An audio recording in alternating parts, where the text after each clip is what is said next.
All right, welcome to the party, pals.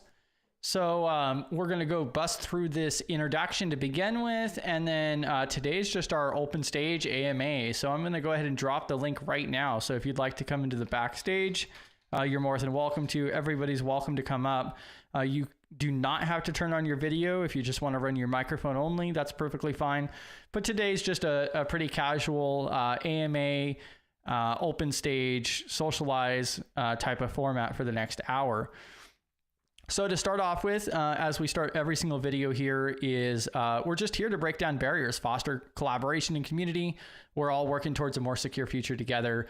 We're here to learn and grow together as well. So that's a very important preamble to our meetings, just so everybody feels comfortable and so forth, whether you're brand new to the industry or you're already a practitioner looking to just socialize, network, learn more, and so forth.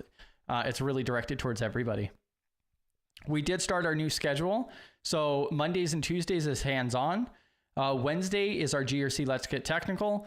Thursday is our primary meeting at 6 p.m. Central Time. And then Friday, today's is 11 a.m. Central for the weekly AMA portion. Let's see. And then guidelines. So if you do come up on stage, like I said, you can just enable your microphone if you would like. The video is not required. Definitely ask your questions, share useful resources and so forth. Even if it doesn't pertain to exactly what we're talking about at that time, worst case scenario, we could circle back around to that as well, especially during these streams. And then also like our jaw-jacking type of material that we have on our Thursday streams as well. Definitely drop whatever you guys would like to talk about, or if you have any questions or just want to share like what you've been working on lately and everything else, this is the perfect format to do it in. If you do happen to share something that you don't want to be public, just reach out to me on Discord or LinkedIn. You can also contact me at contact@studygrc.org. Now, if you would like to share your social media profiles, the best place to do that is actually inside of our Discord server. So if you join our Discord, we have a live chat channel just for that. So you can chat in there. It gets relayed to all of the different platforms that we're streaming to, including the links that you share. And then, of course, we also have our website, so studygrc.org. That's where you can see the other platforms we're streaming to. You can also check out our calendar, which is going to provide the most up-to-date information for it. And then also our resources page as well, which is full of awesome resources there. Honorable mention here is B-Dubs' website. So B-Dubs is dropping something, an article every single Monday. So around GRC, hacker mindset, and so forth. And a really important shout out here, if you guys aren't familiar with it yet, is B-Dubs is also starting up a study group for the CISSP starting next week. And I'm dropping that link in chat as well. So cissp.britwhite.io. Check that out because that has all the links not only to the Discord server, but also the YouTube playlist. And it also has its own calendar, actually, that shows the streaming schedule itself, because it's going to be 2 sessions each week. So on Tuesdays and on Saturdays. And the first one will be next Tuesday on the 4th. And that's really directed towards not only newcomers to an extent. If you just have like the foundations, like maybe that you went off and got the Sec Plus and you want to continue to learn more and go back over some of those same topics as well. But then also practitioners, you do not have to actually get the exam or plan on testing out for it. Let me see here. So I already have this one article up here for Zero Trust Simplicity. This is one of the articles that I've recently read, and I thought it was kind of interesting that I wanted to share as one of those conversation starters. And then welcome to the party, pal. I see AMK, B-Dubs, Rhonda, Rania, 8-Bits popping in. Bam, GRC Mafia.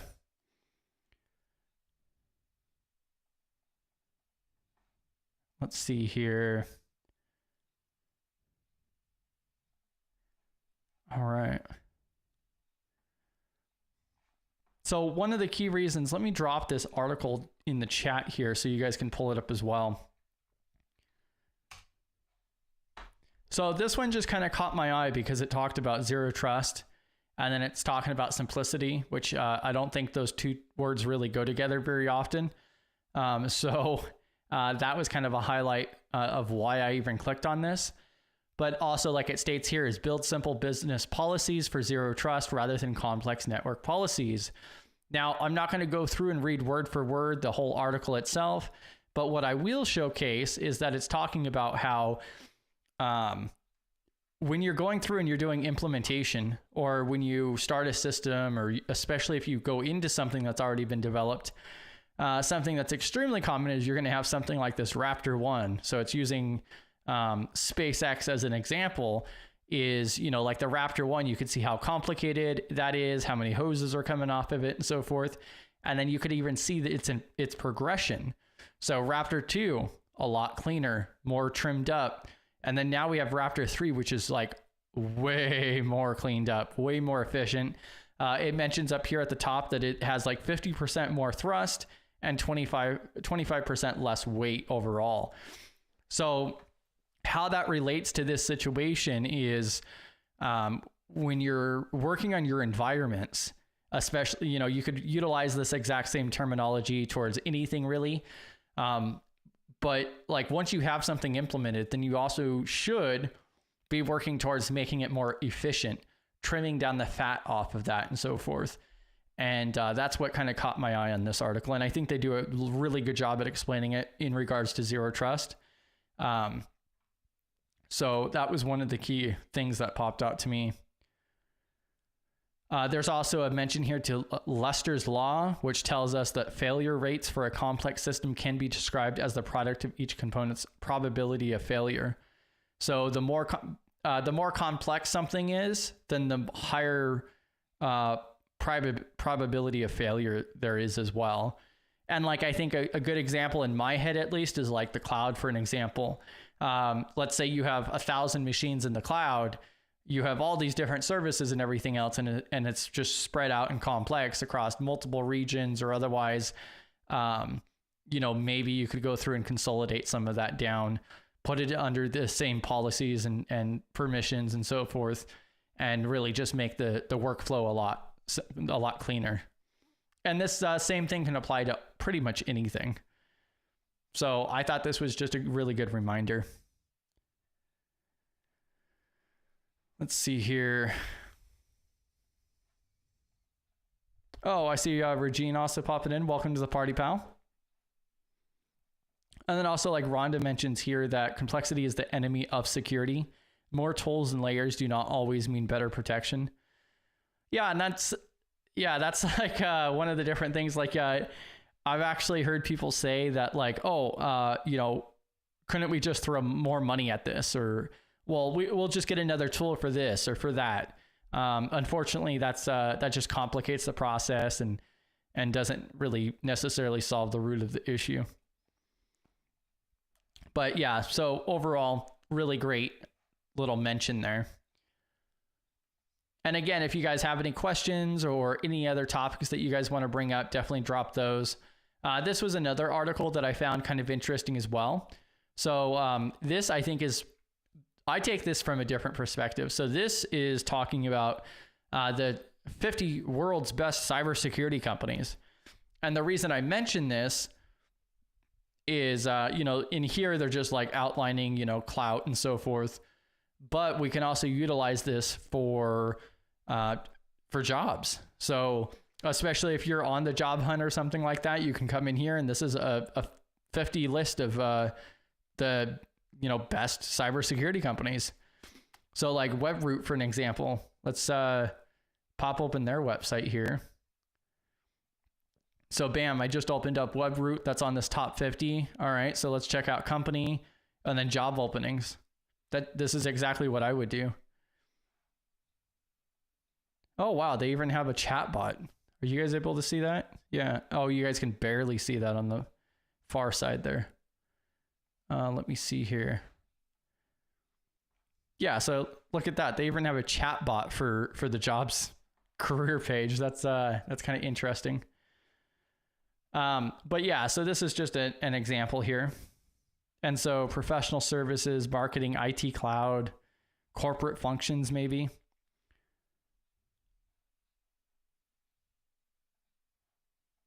And so 2 jobs available in corporate functions, a program manager, fluent in German, another one fluent in Dutch.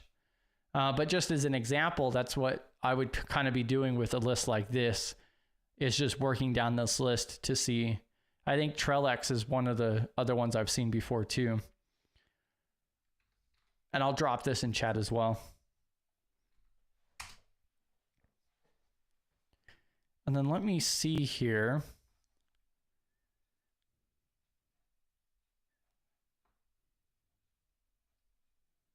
How's everybody's week going? So most of you guys, I mean, you guys are like almost halfway through your Friday at least. Survived another week. And then let's see.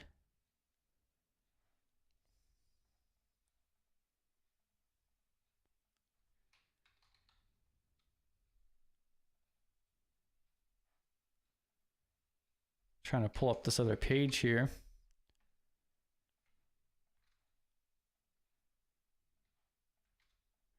And then if you guys don't have any particular topics or otherwise, then I guess I could just go through and start playing around with CISO Assistant. That's something else that I could do.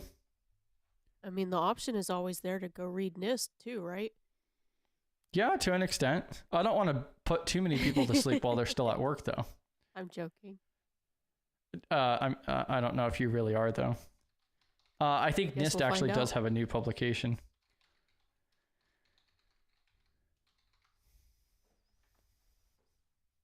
Is it bad when I have a hotkey just to pop open the new NIST publications? I mean, I think that's efficiency. Yeah, that's what I tell myself too. So I've shared this before, and so on this page here, I don't think it's going to allow me to share the full link on YouTube, but I'm going to drop it on the live stream channel on Discord.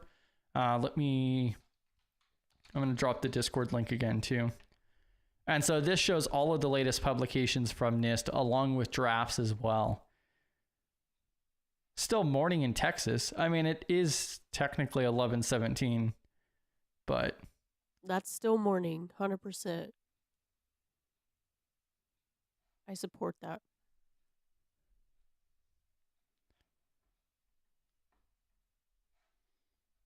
So which NIST doc are we going to do? Let's see here. So Cybersecurity Framework version 2.0, semiconductor manufacturing profile. I mean, so there they're one expanding on Zero Trust? Yes, there is an entire NIST doc just on Zero Trust, actually. There you go. We had a Zero Trust article. Now we can hit the Zero Trust NIST docs. I like it. Maybe. Zero Trust is simple, though, right? It's extremely straightforward. Very simple.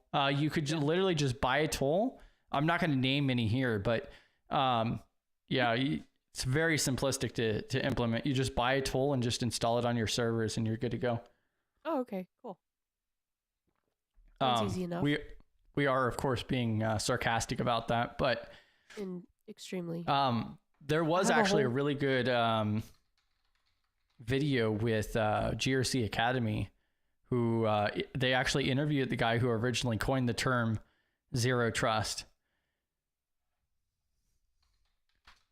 I'm going to try to pull that up real quick.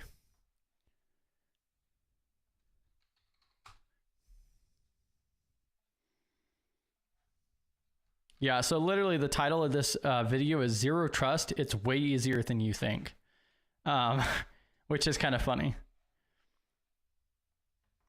Sure. But I actually highly recommend that video. That's a really awesome video where it's just something that you don't typically come across, in the fact that this practitioner coined the term like in the mid 2000s roughly, and then kind of came up with the initial concepts for Zero Trust. And they go into in-depth topics like discussion on how the large majority of the vendors out there don't even understand what Zero Trust actually is. And like there's actually it's not impossible to implement Zero Trust, but most people just don't do it correctly. So yeah, I think that's the biggest thing, is misconfigurations. Yeah.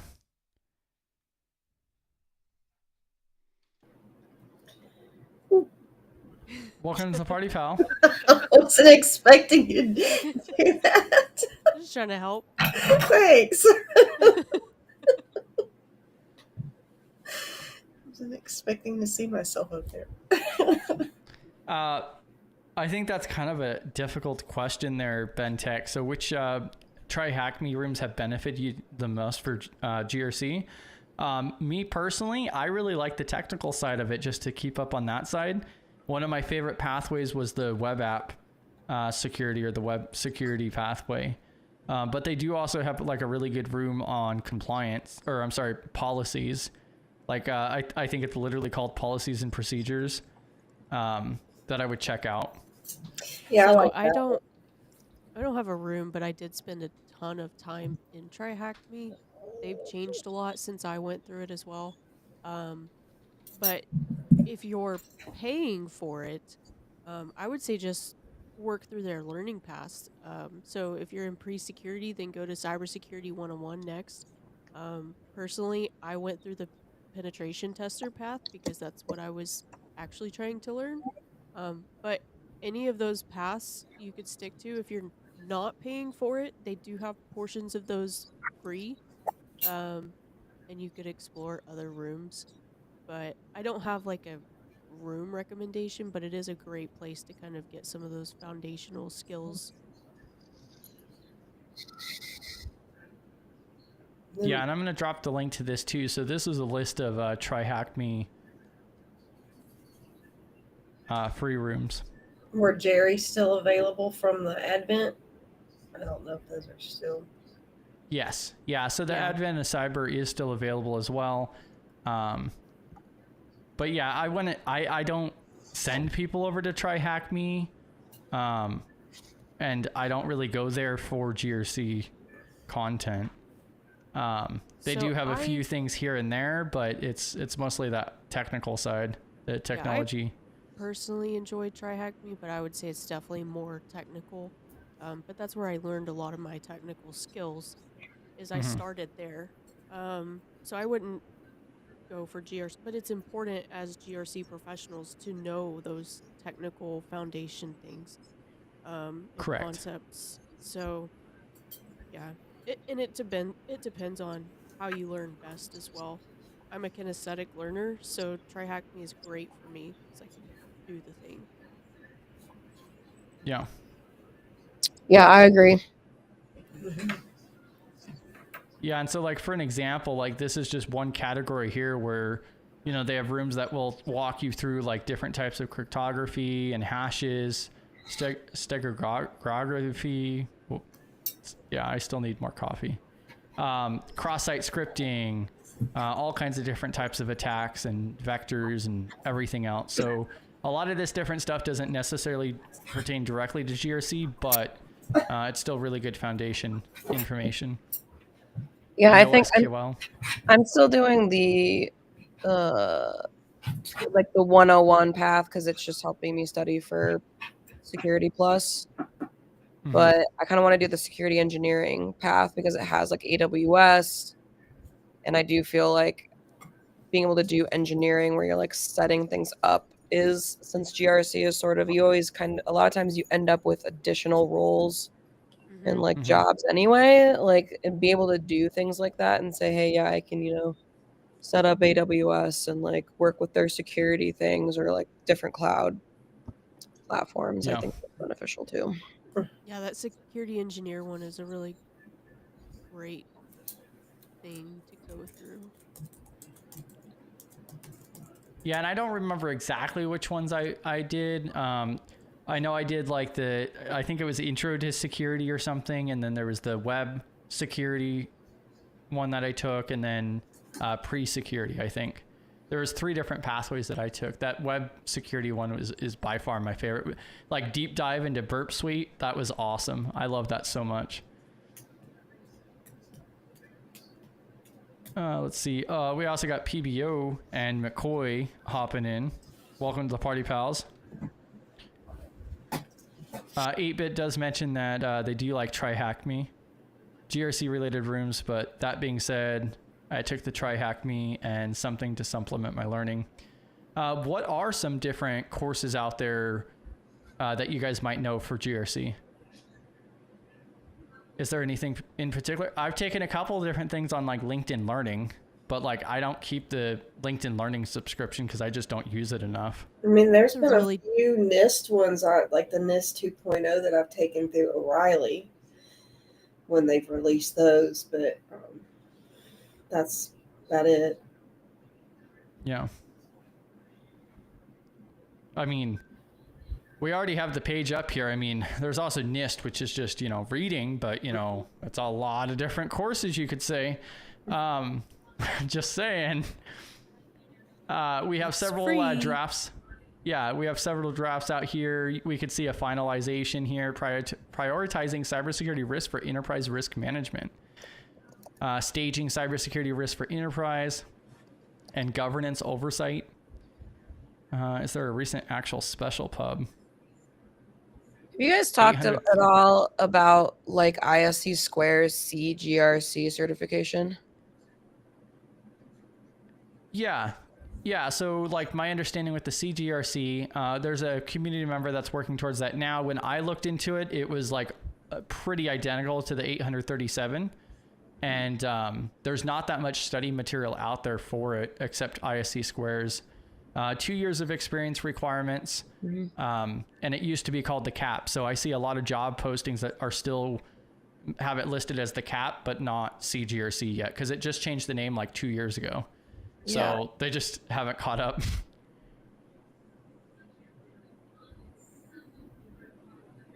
That's my rundown on the CGRC. Are you considering that one or? Well, no, I mean, I've been being super lazy with, like, I already have a job in GRC and spending all day on a computer and then being like, oh, I'm gonna keep studying is it's my boss wants me to get my Security Plus, and I'm working on that right now, but I'm sort of in a like unmotivated spot right now. So like I'm 3/4 of the way done with like I think I'm like halfway through the 4th domain. And then Yeah. I'm good at studying for things. Like I have my way of doing it. It's just me making myself do it, and it's all like stuff I don't care about right now. Like I think I'm in the middle of like firewalls. I'm like, this is boring. Do you have like ISACA membership or ISC Yeah. Square membership? Okay. I have my certified in cybersecurity, so I do have an ISC squared membership. Yeah. Yeah. I So it would just- just make sense to stick with them. Yeah, I mean, I like my thinking around, and I've talked to my boss about it because my company is very like forward thinking. We also have subsidized masters. Like I have the ability to like get reimbursed for part of like master's degree program. So we've talked a lot about whether it would make sense for me to try to get my master's degree in cybersecurity, or do I just get like my CISSP, or like, so like what would make sense next? But I really just need to like focus on making it through the Security Plus. Yeah. Well, and like especially me, like I cannot balance more than one studying at a time. Same. Yeah, there's no way. Like I've talked to people where they're like, oh, I'm studying for this, this, and this, and I'm like, in that order, and they're like, no, like actively. I'm like, yeah no. One at There's a time. no way. Yeah, I couldn't do that. Yeah. Well, there's- because like I don't want to fail the test and have to take it again. Like it costs money. Like, and my work is gonna pay for it. Like I need to like just make sure I can overcome one thing at a time. Because plus I have a full-time workload, and I live a life as well. So You do? like for me, that's about all I can handle at a time is one So thing at a time. Yeah, I'm just gonna throw this out there. Oh, go ahead, Rhonda. No, I was saying I had started the CISSP studies, but the certification that we won't name. Hey, come on. I mean, I had my annual physical and so forth. My blood pressure's fine for now. So I was like, put that on pause while I did that one because I figured that one would be an easier route. So VDub's perfect timing on starting your CISSP thing. And look at PBO here. Join the CISSP study group. How many times did I tell him that? Right? Well, now he's already committed, so he Yeah. doesn't really have much of a choice there, right? Publicly. Yeah. Are you going to join us May along as that well. journey, Steph? You going to join our CISSP study group? I don't think I'm ready for CISSP yet, to be honest. Like, I don't have enough experience. And then, like I just said, one thing at a time. Yeah, and that's 100% my perspective. You can't do Security Plus and CISSP at the same time. Yeah, what the hell? Yeah. That seems like a lot. It is a lot. When I can't even motivate myself to study for Security Plus right now. Like, I'm having a hard time. Well, Yeah, I like could I'm figure going out- to. I could see you being motivated to do CISSP, and just keep up with us. Just take a break from Security Plus and do the CISSP. If work's paying for it, Yeah, I mean, my boss has said, though, that he wants me to get the Security Plus first as like a baseline. But And I've can only tell been, him. like, technically, I've only been in the industry for 2.5 years. I've been in my security specific role for about a year. Yeah. Well, and Like, I that's the wouldn't boat. have the experience required. I'd have to just be like the stupid associate or whatever. The stupid that's- associate. Yeah, that's my perspective too. Is Like, that there's no rush. Like, I don't have a rush. Yeah. No. And it is like a leadership thing, and there's time for me to grow like into that role, so like trying not to like pressure myself too hard, since like I already have like a good job that I like, to just sort of like make sure that I'm still doing a good job at my job and I'm learning on the job, and my boss is a great mentor to just sort of, yeah. And I've already like committed, like Security Plus, like I've already like Yeah. done a lot of the work. Like, I'm already in there. I have my study materials.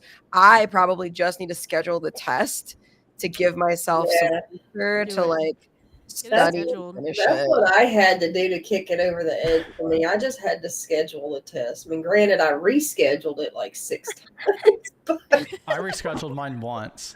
I literally took a pretest. I scheduled it, and then I took a pretest like 48 hours ahead of time, and I was like, no, I'm gonna push this a couple of weeks. And that's how it turned like 45 days into 63 days. like Steph, So- I was afraid I was gonna fail it and have to pay for it again. I was just- Yeah, I don't want to. It's embarrassing. Like, if it was just me knowing about it, I'd be like, okay, I'd still probably feel really bad about it. But having to go to like my boss and be like, I failed it. I don't think they're gonna pay for it like more than once. Like, so like I really want to make sure that I'm like prepared. And I'm a good test taker. It's just the information. What I like to do is like make my way through all of the content, and then like I do Professor Messer's, like I buy his like test bundle, his practice tests. That was, I take one, and then I'm like, which areas do I like not remember any, like do I need to study? And then I start working my way back, and I'll like go through and study those things again, and then I'll take another one of the tests. Yeah, Slay Security Plus, they do one. Yeah. I can't remember. It used to be on like Saturdays. It is. It's Saturday at like 2:00 in the afternoon for me, and that's so hard for me to join live because Yeah. I like enjoying my weekends, and I try not to sit in front of a computer during. That's kind of like my problem is that, yeah, especially on the weekends, I stop trying to do anything else and actually, like, I don't know, touch grass when there's not ice. I hear you. I was going to just kind of be a devil on the shoulder here, not only for staff over here, but then also anybody else. So ISACA, they have this CET, Certified in Emerging Technologies. This is, a certificate. Well, so if you get all of them, you get the certification for the CET. But what's cool with this is this does not have a experience requirement. But what I really love is that it's a 4-part. So what you do is you have to go through and you have to complete the cloud fundamentals, IoT fundamentals, blockchain and AI fundamentals. And then once you complete all four, then you can apply for that CET certification. I love the fact that it's a certification from them. It's emerging technologies with some important aspects on here. And also, like, it doesn't have that experience requirement. Like, this actually looks kind of enticing. And especially if your company is paying or has a budget for that. Like, this is on my roadmap. This along with like Blue Team level 1 after this CIPP. I have been eyeballing this one for a while now. Yeah, it actually looks pretty nice in my opinion. Is it like reasonably priced or is it super expensive? I want to say it's like $300 a test, and there's 4 tests or something like that. And like, So- what do you get access to, like study materials, or do you have to pay for them? Yes. I don't remember. It's been a minute since I looked. Yeah, I think you have to pay for the study materials. Yeah, so you can see here, so Cloud Fundamentals online course. So $160 with the member pricing.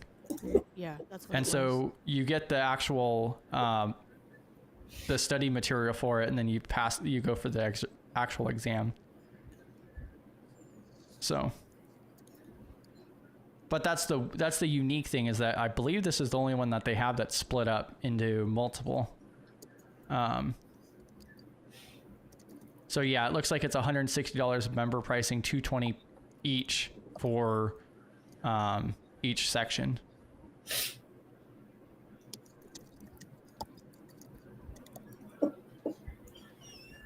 So what, $650 basically?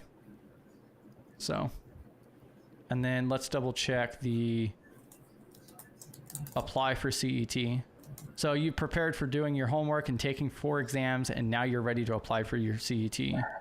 And so, yeah, you take all of that stuff, no experience requirements, fill out the application, you're good to go. Application fee, which is probably like $35 or something, I think is what the other ones are. $25 to get the actual, apply for this actual certification. I just think it looks pretty. Yeah, I don't think I've met anybody who has this yet. It's not something that's on job resumes or job applications that I see, but yeah, just the context that it covers and so forth, I find it pretty interesting. And like, that's the issue that I have, like with the CISA and the CISM, the CRISC, all of those really popular gold standards have that like 5-year experience requirement. So yeah, it's pointless for somebody like myself who doesn't have anywhere near that yet to apply for those. So, or to take those, just like the CISSP. So I also heard really good things about the CJIT too. There's a whole video that I watched on that. I don't know what their experience requirements for that one is though.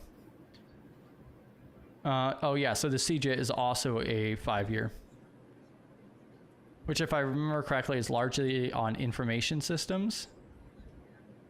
Yeah, governance of enterprise. Yeah, enterprise IT. My boss is also big on experience. He's like, you can have all the certs in the world. Doesn't mean you can do anything. Right. Oh yeah. Yeah. True. Just because you can take and pass the test does not say anything about your abilities. 100%. And some people have great abilities and they're just, you know, horrible test takers because of test anxiety and whatever else. Well, there's a lot that goes in. Like, so I used to be a teacher, and like I've always been good at school, and I am a good test taker because I know the tricks. Like, there are definitely tricks to taking multiple choice tests, and even like even CompTIA's performance based stuff. Like, you can, you know, you have to think about it critically and like what it's asking. You know, like, there's just tricks that you learn how to do.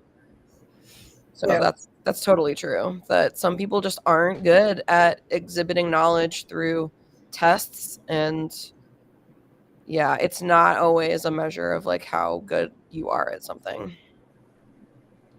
Well, and so like that's where Yeah, 100%. But then also you have like some of the stuff from like TCM that's like more practical hands-on exams. That's hopefully going to become more popular. I would prefer actual practical hands-on exams over multiple choice. Oh yeah. And Yeah. I do have the PJPT from them, and I learned so much taking that certification exam that you just can't get that from a multiple choice test. Mm-hmm. Agreed. Overall, in education, I think it's that project-based learning and finding alternative ways, like to actually show that you know the content and put it into action versus being like, I can narrow down an answer, Yeah, you know, exactly. and which one is the most that's the tricky part too with a lot of these is it's the But most correct, and it's like, who gets to decide what the best yeah, answer is? but for those of you who are working in the industry and your employer's like, "Hey, go get a certification," you know, there are some out there you could go for. Yeah, and I think Rania is giving me Funsies. trouble about the CET. I just want to say that I got certified in, emerging technologies. That's what It I just want. sounds special. It's for But the marketing.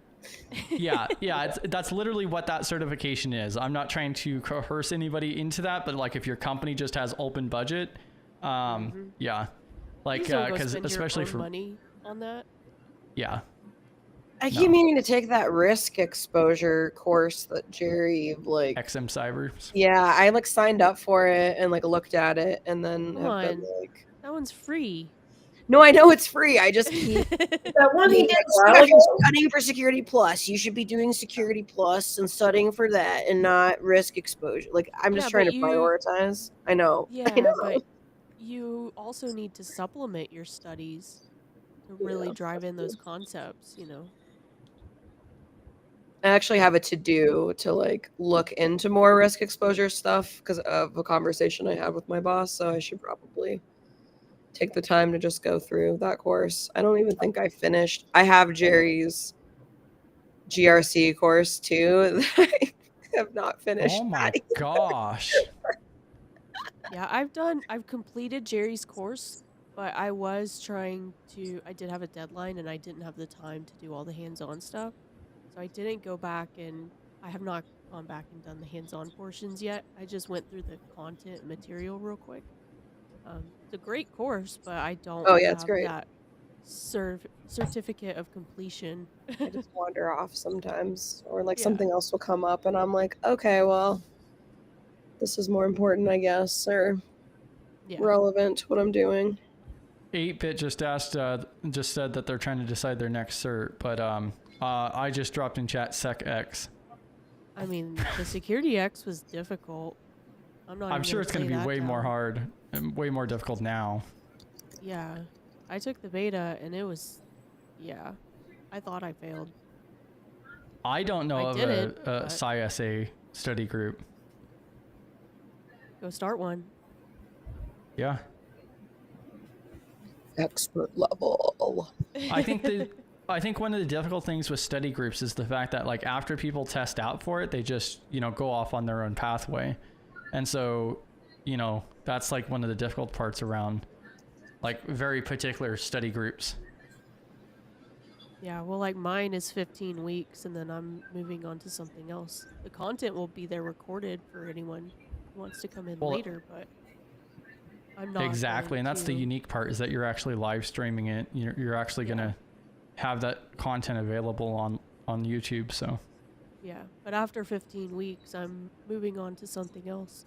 Whether that's another study group that someone peer pressures me into doing or something else entirely, I have no idea yet, but we'll get there. I thought we already went over this. I thought we were doing that CIPP US, privacy study group. I know. You've said something about that one. You've also said something about, what is that auditor one? The CISSA. CISSA? Yeah. I mean, we could just do both. You do 1 day a week. I'll do 1 day a week. Okay. I mean, I'm already committed to 2 days a week, I guess. Yeah. See, problem solved. It'll just be over a 30-week period then. And then, we have this CET over here that's pretty. Yeah, it's pretty. I was pulling this up because I saw PBO in chat, and I was going to say PBO could also start going through these intro courses. These are extremely dull to go through because they are just like presentation with audio. Like this very first one, RMF introductory course. It's a 3-hour presentation basically with audio. Sounds horrible. Yeah, make sure you don't close the page because it doesn't restart either. Yeah. Remember where you're at. Yeah. Yeah, I'm not gonna lie. This is pretty dull, even for myself, who, may like NIST quite a bit. But they could have made this a little bit more engaging, in my opinion. But it does have a lot of really good information. And the very first one is 3 hours, but then these next ones are only like an hour a pop. So which then breaks it down a little bit more to give you kind of like a jump start to the RMF. But it also gives you really good info on like how some of the different documents coincide. So, yeah. Well, I want to add something real quick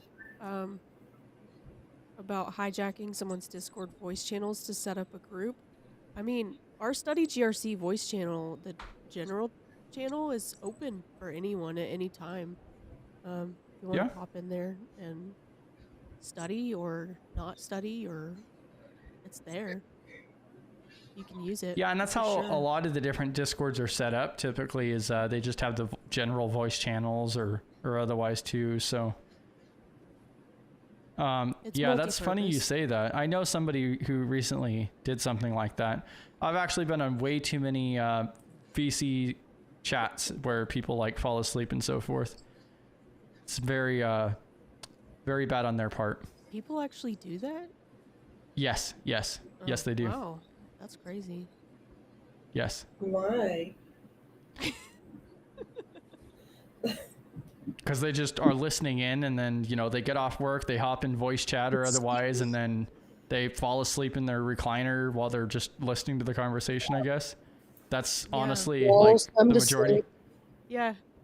Yeah. It's the bedtime stories, and then they wake Come up on, at 3. you have to admit you've been in a boring presentation, and you're like, you're like, oh, and it's so boring, and you're like, I feel so sleepy, like having a hard time with your eyes open.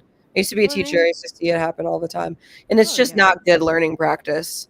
Like 3 hours, that we have nobody can pay attention for 3 hours. Like that's sounds like boot camp when we did. They rush us all in there and they're making us stay awake, and we're trying to fill all of our documentation. You start writing off the page. We haven't even finished our caffeine yet. I mean, there's so you could see. I just here. This is what the course actually is. So I confirmed all of this, and so since this is all public and so forth, we actually can live stream this material. But 101 different slides, or technically 100, and it takes about 3 hours to go through. So with audio, someone would probably do a better job and do a study group where you like break it up and then like have more interactive activities and things that you do in it. But like adults, you think about how like kids learn and how like teachers learn how to teach kids. Like adults aren't that much different. Like you can't just pump information into adult brains either. Like, I mean, let's be honest, we're all children, so yeah, I mean, it really doesn't change much like after high school of like adult learning. Like I've taken, so originally when I was leaving teaching, I was thinking of going into instructional design, which is just teaching adults and doing like corporate learning for adults. And there's still best practices with learning with adults as well. Like adults don't want to sit and listen to someone lecture for hours any more than high school students do. Like that's boring. Especially when it's not a topic that they're actually engaged with. Well, right. And it's also, you have to think attention span too. Like people don't have attention spans that are that long. You have to switch it up. Like you can't pay attention to like a singular concept for more than like 20 minutes at a time. Well, and I've talked to multiple people. Yeah, this industry is full of ADHDers. Well, the world's full of ADHDers, to be honest. This feels like a higher density of it.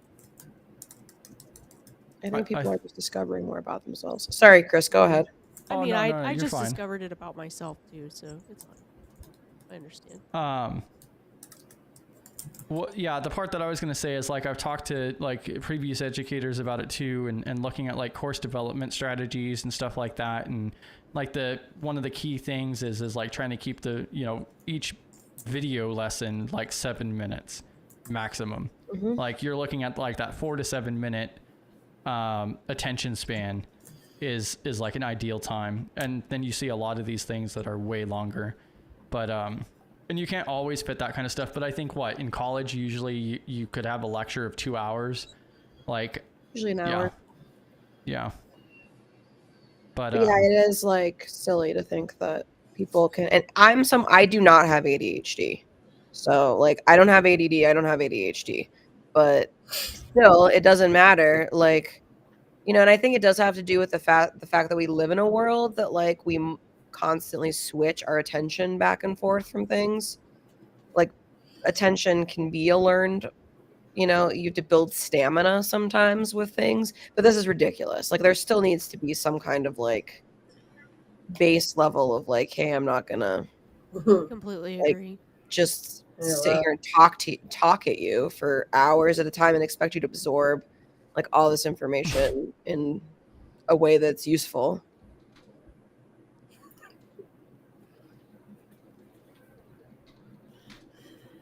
Yeah.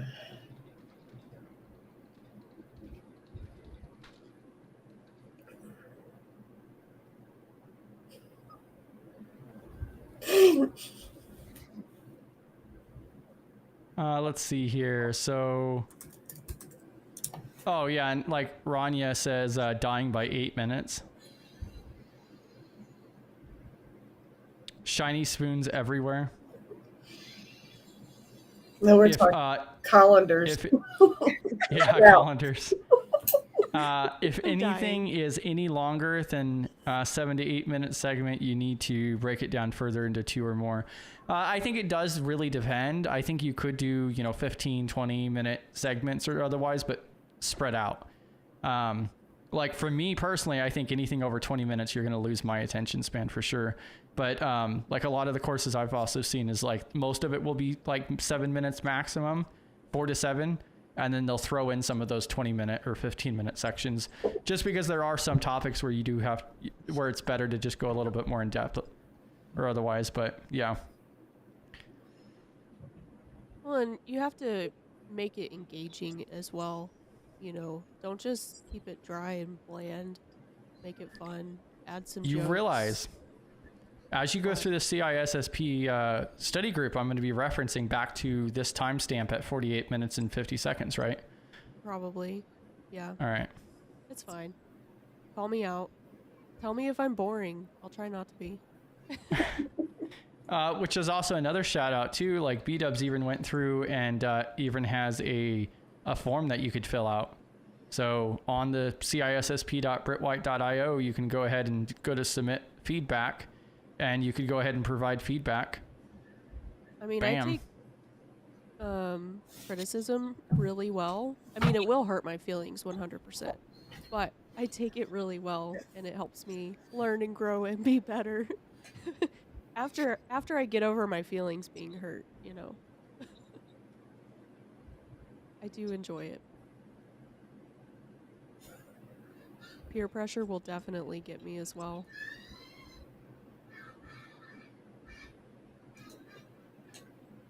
Well, and I think in the study groups, that's what I kind of like about the study groups is like accountability and that peer pressure to an extent. I'm not going to be taking the exam for the CISSP, but I know several people who are going to be actually taking the exam. And so I'm actually studying it just as if I were to take it. And one of the things that we're going to be doing on the side is like some level of accountability. Like, okay, we just went over domains 1.1 and 1.2. So now our weekly homework is to go through those sections and then submit like our notes or some type of evidence that we went through those sections. So yeah, a type of accountability there too. Yeah, so I'm going to be studying right with y'all too. 100%. Bam. I'll be studying with you, B-Dubs. Well, thanks. Are you going to take the CISSP? That was the plan. I'm going to say yes. I'm not going to say. I'm going to say yes. Do it. Bam. Now we got you on a live stream committing too, just like we got PBO to. So yeah, we have a short list of people who will be testing out. I just can't stand using the word trying. Either you're doing it or you're not. Yoda. Yeah. Well, you just committed, so. There is no try. There is only do. Oh. Yeah. Wow. Have you? If you say you're gonna try to, you're not going to. Let's be honest. Exactly. You're just saying that to be nice. We have 14 people who are actually studying with the intention of testing out. So 14 people in total. Heck yeah. So 14 people passing because of the accountability, not because of me. 100%. Bam. What else is going on in your guys' world? Any weekly wins? What about you, Rhonda? Weekly wins? I said not this week. It was a struggle bus. Next week will be better. Go figure. Next week will be better? That's what I said. Next week will be better. Oh. I'm with you, Rhonda. I'm just ready to not be sick. That would be cool. You've been sick like going on 2 weeks, isn't it? Oh yeah, 2 weeks now. Like A incredibly brutal- sick. Brutal winter. Like yeah. Very sick. A lot more sick than I lead off, but it is what it is. Gotta keep pushing through. Bam. It's nice here. My dog's loving it. We went for like a long walk last night. So Kennedy over here, new assignment coming up, strictly RMF come June. The RMF, like the 853 RMF? Are you leading an RMF study group? Oh gosh. Is that what this is? So yeah, like PBO won't care, but like I'm reviewing PBO's course that he's making for the 853, and my golly, is that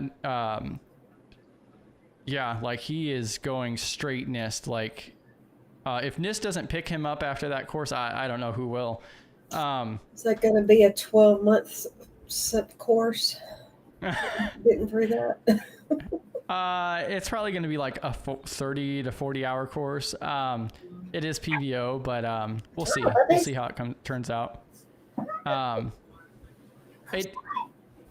Yeah, and so yeah, Kennedy's saying yes, massive NIST 53. So let's do it. I'm down. Say hi. Yeah, the crazy part about it's just so massive. I mean, that seems to be like where a lot of things derive from is the 853, but that's just the control set. That's just the list of controls, really. But it's like 1186 controls or something crazy. Yeah, and then you're looking at the 37, the 39, and the 30 would be the next associated documents.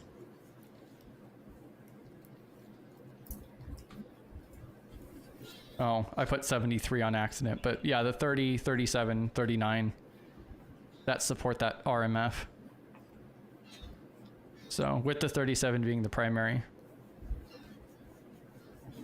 We did go over the 830, so that's the entire NIST document about risk assessments. It's Friday. I can't even talk right now. Words are so hard, right? Words are hard.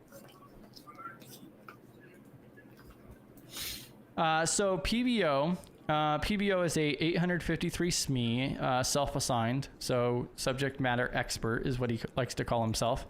PBO does have his own channel. I highly recommend to check it out. So he has over 800 different videos. His background primarily goes along with the DoD, with compliance and regulations. That's how he kind of got into the GRC side of things. Before that, I think he originally actually got hired into those roles because he had a developer background, like Java and so forth, like in the late 90s or so. He even worked like as a I forget what they call it, but like an assistant professor at one time for cybersecurity as well. And then now he works largely with like the 853 and regulations and so forth as well. So he has like over 20 years of industry experience with it. And so he's building a course right now. I don't know when it's going to be published. I think they're hoping for a deadline of the end of next month. So probably a release date around like maybe the April 1st, which I think would be great because nobody's going to believe it. He's been talking about a course for 3 years, and releasing on April 1st would be ironic. I'm going to make that recommendation. If you're listening, PBO, you have to have that released on April 1st. That'd be perfect. April Fools. Yeah. Yeah, he's been talking. I was watching videos of his from 3 years ago where he's like, oh, I'm going to make a course. I'm going to make a course. And then as of like 2 months ago, he actually starts working on making a course. And so I am reviewing that. I'm one of the beta testers for it. It goes into really good depth on like NIST history, why NIST exists, where the 53 came from, some of the history on it. And then he actually starts going through and breaking down the different family group sections, but then also the controls and actual implementation along with like hands-on tabletops and projects associated with it as well. Yeah, he's like, well, he's over 50% of the way through it. So it's probably going to come out to about 10 hours worth. So, but he's also going to continually add to it as well. So, yeah. And PBO also goes live every Tuesday night at 9 p.m. Eastern as well. Definitely check out his YouTube channel. But yeah, and we are coming to an end here now. So we're passing that 1 hour mark now. Was there anything in particular anybody else had? Rhonda? Go touch grass this weekend. I'm about to. We'll get out of here. I feel personally attacked. We can see the ground again. All our snow melted. It's been super Yay. warm. Yeah. It's not really Go read whatever. about leaves this weekend, I guess. Yeah, and we also have a bunch of other resources too. So, Mildred, if there's anything else you're looking for, definitely hop into our Discord server. Otherwise, reach out. I mean, yeah, that's like the primary focus is just, you know, finding those resources, seeing through those smoke and mirrors. There's so much stuff out there, but we all only have so much time. So, like me personally, like I have like over 20 different things on my educational backlog here. And yeah, balancing all of that is the hard part. Finding the resources is where the community comes in and that support. But yeah. All right, well, thank you guys for tuning in. I will see you guys again on Monday at 11 a.m. for our hands-on portion. On Monday, we will be covering the like listing out our different vendors and platforms that we utilize as we progress through our hands-on projects. Next Thursday, we do have our speaker for next Thursday. Alonda is going to be talking about like different GRC implementations and vendor. So onboarding, working with them and so forth. It's going to be pretty hot. The next talk after that on, I believe it's the 13th, is going to be Chad Butler. And he's going to be talking about product security, working with GRC and how the two can really team up together. So that's another one that I don't hear really talked about very much at all. I'm super excited for that one. Yeah, two really awesome talks coming up on Thursdays. Well, both of them really, but yeah. Yeah, stop picking sides, B-dubs. Jeez. My bad. Wow. I mean, they're both really good friends, so yeah. That's I'm even excited for worse. I said both. Whose But side am I yeah, on? I'll see you guys in the Discord server and so forth. You